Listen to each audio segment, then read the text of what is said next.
Capítulo 3. Podemos vir aqui de novo, sugerira Júlia. Geralmente é seguro usar um esconderijo 2 vezes, mas não durante 1 ou 2 meses, claro. Assim que ela acordou, seu comportamento mudou. Voltou a ficar alerta e séria, vestiu as roupas, amarrou a faixa escarlate em volta da cintura e começou a preparar os detalhes da viagem para casa. Parecia natural deixar que Júlia cuidasse disso. Ela obviamente tinha uma astúcia que faltava a Winston e parecia ter também um profundo conhecimento da área rural ao redor de Londres, acumulado a partir de inúmeras caminhadas comunitárias. O percurso que ela indicou era bem diferente do percorrido na ida e o levou a uma outra estação de trem. Nunca volte para casa pelo menos mesmo caminho de ida, Júlia disse como se enunciasse um importante princípio geral. Ela partiria primeiro e Winston deveria esperar meia hora antes de ir. Júlia escolheu o lugar onde os dois poderiam se encontrar depois do trabalho dali a 4 noites. Uma rua em um dos bairros mais pobres onde havia um mercado ao ar livre, lotado e barulhento. Ela passearia entre as barracas fingindo procurar cadastros ou linhas de serzir. Se achasse que a área estava limpa, suaria o nariz quando ele se aproximasse. Do contrário, Winston deveria passar por ela sem dar sinais de reconhecimento.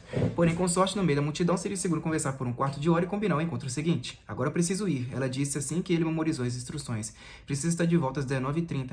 Tem que dedicar 2 horas à Liga Juvenil Antissexo, distribuindo panfletos ou algo assim. Não é um horror? Ajude a espantar minha roupa. Tem alguma folha no meu cabelo? Tem certeza? Então tchau, amor. Até. Atirou-se nos braços dele, beijou-o quase com violência e um instante depois abriu um caminho entre a vegetação alta e desapareceu pelo bosque quase em silêncio.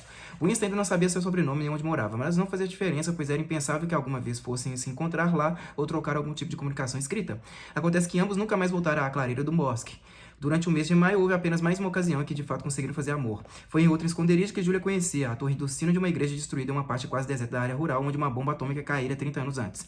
Um bom lugar para se esconder uma vez que você chegasse lá, mas o caminho era muito perigoso. Fora isso, só conseguiram se encontrar nas ruas em um lugar diferente a cada noite e nunca por mais de meia hora. Na rua era geralmente possível conversar, por assim dizer.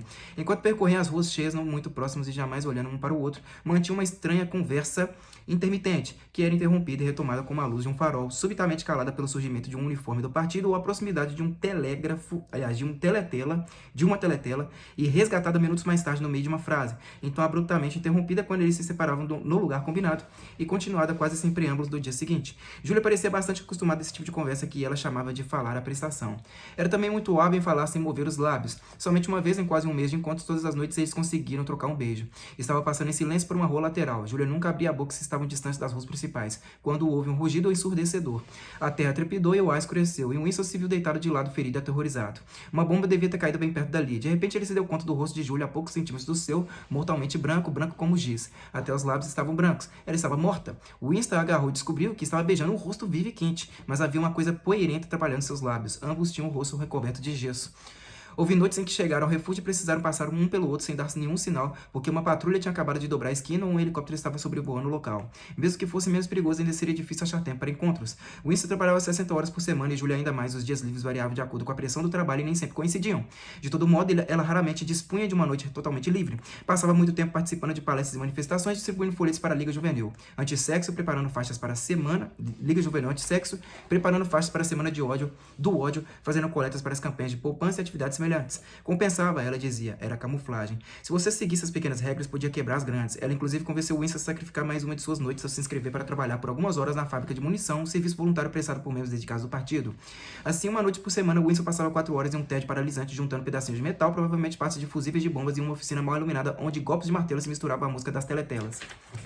Quando os dois se encontraram na torre da igreja, os hiatos da conversa fragmentada foram preenchidos. Fazia uma tarde muito quente. O ar na pequena câmara quadrada acima dos sinos era abafado e parado com um cheiro muito forte de fezes de pombos. Eles ficaram sentados por horas no chão, sujos e cheios de gravetos, um ou outro se levantando de tempos em tempos para lançar uma espiada pelas fendas e se certificar de que ninguém se aproximava.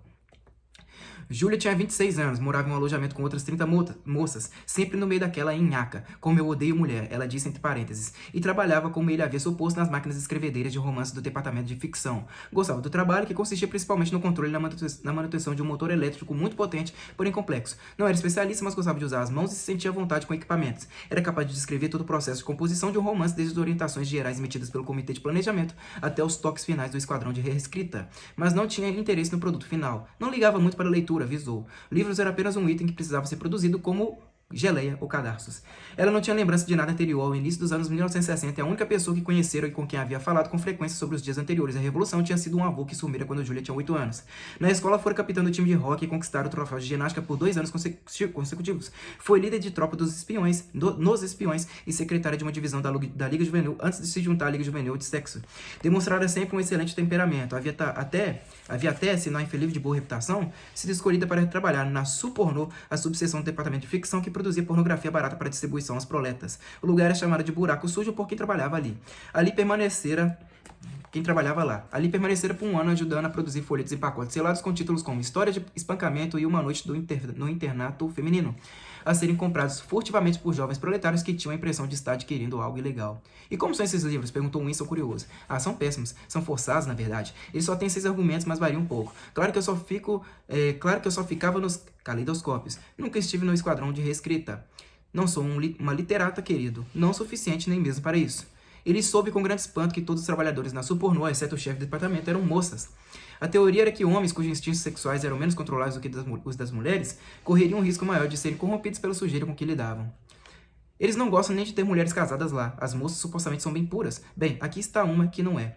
Ela teve o primeiro caso amoroso aos 16 anos com um membro do partido que tinha 60, e mais tarde cometeu suicídio para evitar ser preso. Ele tinha um bom emprego, disse Julia. Do contrário, teria arrancado meu nome quando ele confessou. Desde então, teve vários outros. A vida que conhecia era bastante simples. Você queria se divertir. Eles, significando o partido, queriam impedir que você se divertisse. Você quebrava as regras como podia. Ela parecia considerar igualmente natural que eles quisessem roubar você de seus prazeres e que você quisesse evitar ser pego. Odiava o partido e dizia isso com as palavras mais cruas, mas não fazia críticas mais gerais. Exceto no que se relacionava diretamente à sua vida, não tinha interesse na doutrina do partido. Winston notou que ela nunca usava palavras em novo idioma, exceto as que faziam parte do cotidiano. Nunca ouvira falar da Irmandade e se recusava a acreditar que existisse. Qualquer tipo de revolta organizada contra o partido, sempre determinada a fracassar, parecia-lhe uma estupidez. A melhor coisa a fazer era quebrar as regras e continuar vivo apesar disso. Ele pensou vagamente quantas outras como ela existiriam na geração mais nova. Pessoas que haviam crescido no mundo da revolução, ignorando todo o resto, aceitando o partido como algo imutável, como o azul do céu, sem se revoltar contra sua autoridade, mas apenas desviando dela como um coelho que se esconde de um cão. Eles não cogitaram a possibilidade de se casar. Era remota demais para valer a reflexão. Nenhum comitê imaginável jamais aprovaria um casamento daqueles, mesmo que Catherine, a esposa de Winston, pudesse de alguma forma ser tirada do caminho. Era uma impossibilidade até como devaneio. Como ela era, a sua esposa? Quis saber Julia. Ela era... Você conhece a palavra bem pensar em novo idioma? Significando naturalmente ortodoxa e incapaz de ter um pensamento ruim? Não conheço a palavra, mas conheço esse tipo de gente, sem dúvida. Winston começou a lhe contar a história de sua vida de casado, mas curiosamente ela já parecia conhecer as partes principais. Descreveu-lhe quase como se tivesse visto ou sentido o enrijecimento do corpo de Catherine quando ele a tocava, o modo como ela parecia empurrá-la para longe, mesmo quando os braços o enlaçavam com força. Com Julia, ele não tinha dificuldade de falar sobre essas coisas. Catherine, fosse como fosse, há muito tempo tinha deixado de ser uma lembrança dolorosa para se tornar apenas desagradável. Eu poderia ter ficado se não fosse por uma coisa, ele disse, e contou sobre a pequena cerimônia frígida que Catherine o havia forçado a executar na mesma noite, todas as semanas. Ela detestava aquilo, mas nada a impedia de continuar fazendo. Chamava isso de, você não vai acreditar. Nosso dever para com o partido, respondeu Julia prontamente. Como sabe? Estive na escola também, querido. Conversa sobre sexo uma vez por mês a partir dos 16 anos, e no movimento jovem. Eles enfiam isso na sua cabeça por anos, ouço dizer que funcionam em muitos casos, mas é claro que nunca se sabe, as pessoas são hipócritas. Ela começou a se estender sobre o assunto. Com Julia, tudo se reduzia à própria sexualidade. Quando algum aspecto da questão era abordado, era bem esperta. Ao contrário de Winston, havia captado o sentido profundo do puritanismo sexual do partido. Não era apenas que o instinto sexual criava um mundo próprio que ficava além do controle do partido, e portanto precisava ser destruído. O mais importante era que a privação de sexo levava à histeria, que era desejável, porque podia ser transformada em força para lutar na guerra em adoração ao líder. O modo como expôs isso foi.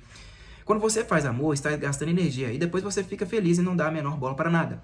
Eles não admitem que você se sinta assim, querem que você exploda de energia o tempo todo. Esse monte de marcha para cima e para baixo, de gritos e agitar de bandeiras, é só sexo que azedou. Se você está feliz consigo mesmo, por que vai se importar com o grande irmão e os planos trienais e os 2 minutos de ódio e todo o resto dessa maldita podridão? Aquilo era verdade, ele pensou. Havia uma conexão direta, íntima, entre a castidade e a ortodoxia política, pois como se poderia obter o medo, o ódio, o fanatismo que o partido precisava que seus membros sentissem, a não ser reprimindo algum instinto poderoso e depois usando-o como força motriz?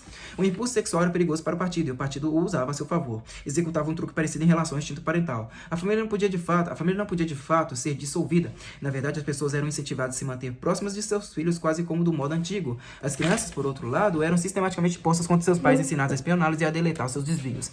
A família tinha se tornado com efeito uma extensão da política do pensamento. Era um dispositivo por meio do qual toda pessoa estava cercada noite e dia por informantes que a conheciam muito de perto. De repente, seus pensamentos voltaram para Catherine, que sem a menor sombra de dúvida teriam denunciado para a polícia do pensamento se não fosse tão burra para perceber a inortodoxia das opiniões do marido. Mas o que a trouxe à sua mente naquele momento foi o calor insuportável da tarde, que fazia o suor brotar em sua testa. Ele começou a contar a Julia uma coisa acontecida ou que falhara em acontecer em outra tarde escaldante de verão 11 anos antes. Fazia 3 ou 4 meses que estavam casados. Eles se perderam durante uma caminhada comunitária em algum lugar de Kent. Tinham ficado para trás do grupo apenas por uns poucos minutos, mas depois viraram no lugar errado e logo se viram próximos de uma pedreira de calcário. Era uma queda de 10 ou 20 metros, com pedregulhos no fundo. Não havia ninguém que pudesse perguntar o caminho. Assim que percebeu que estavam perdidos, Catherine ficou muito incomodada. Ficar longe do grupo barulhento, mesmo que só por um momento, dava-lhe a sensação de estar fazendo coisa errada. Ela queria correr de volta pelo caminho que tinham percorrido e começar a procurar na direção oposta. Mas nesse momento, Winston notou uns tufos de salicária crescendo nas fendas do precipício abaixo deles. Um tufo era de 2 cores, de magenta e vermelho escuro, e parecia vir da mesma raiz. Ele nunca vira nada parecido antes e chamou Catherine para observar a novidade. Veja, Catherine, olha para aquelas flores, a moita perto do fundo, consegue ver que são de 2 cores diferentes? Ela já havia se virado para partir, mas voltou por um instante, irritada, até se inclinar sobre o precipício para ver o que o marido apontava. Um pouco atrás dela, Winston pôs a mão em sua cintura para lhe dar mais estabilidade. Nesse momento se deu conta de quanto estavam completamente sozinhos. Não havia uma só criatura humana, parte alguma, nenhuma folha se movendo, nem mesmo um passarinho acordado. Em um lugar daqueles, o perigo de haver um microfone escondido era quase nulo. E mesmo que houvesse, só cataria sons. Era a hora mais quente e sonolenta da tarde. O sol abrasador os queimava e o suor pingava de seu rosto. E o pensamento lhe veio. Por que você não a empurrou? Disse Julia. Eu teria empurrado. Sim, querida, você teria empurrado. Eu teria também, se fosse na época a pessoa que sou agora. Ou quem sabe não teria, não tenho certeza. Você se arrepende de não ter empurrado? Sim, depois de tudo eu me arrependo. Estavam sentados lado a lado no chão sujo. Ele a puxou mais para perto. A cabeça de Julia se apoiava no ombro masculino, o cheiro agradável dos cabelos dela vencendo as fezes dos pombos. Era muito jovem, ainda esperava algo da vida, não entendia que empurrar uma pessoa inconveniente em um precipício não resolve nada. Na verdade não teria feito diferença, ele disse. Então por que você lamenta não ter empurrado? Porque prefiro uma ação a uma omissão. Nesse jogo que estamos disputando, não temos como vencer. Algumas derrotas são melhores que outras e só. Winston sentiu os ombros dela darem um sacolejo de discordância. Julia sempre o contradizia quando o ouvia dizer coisas assim. Não aceitava como uma lei da natureza que o indivíduo fosse sempre derrotado. Por um lado, entendia a si mesma como condenada, sabia que cedo ou tarde a polícia do pensamento iria prendê-la e matá-la, mas com outra parte da mente acreditava ser de alguma forma possível construir um mundo secreto no qual você poderia viver como quisesse. Você só precisava de sorte, esperteza e coragem. Ela não entendia que a felicidade não existia, que a única vitória repousava em um futuro muito distante, bem depois que você estivesse morto, e que a partir do momento em que declarasse guerra ao partido, era melhor você pensar em si mesmo como um cadáver. Nós somos os mortos, ele comentou.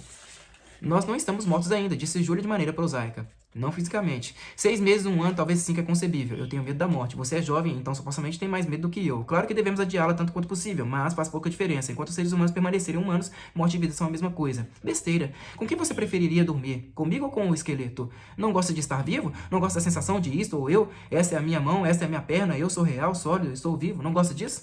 Virou-se e pressionou o peito contra ele. Winston sentiu os seios maduros, mas firmes, através do macacão. O corpo bonito parecia despejar do dele um pouco da juventude do vigor próprios. Sim, eu gosto disso, ele respondeu. Então pare com esse papo de morte. Agora, querido, ouça, temos que marcar o próximo encontro. Podemos voltar àquele lugar no bosque. Já demos um intervalo longo bastante. Mas dessa vez você precisa ir por um caminho diferente. Já tenho tudo planejado. Você pega o trem. Olha, vou desenhar para você.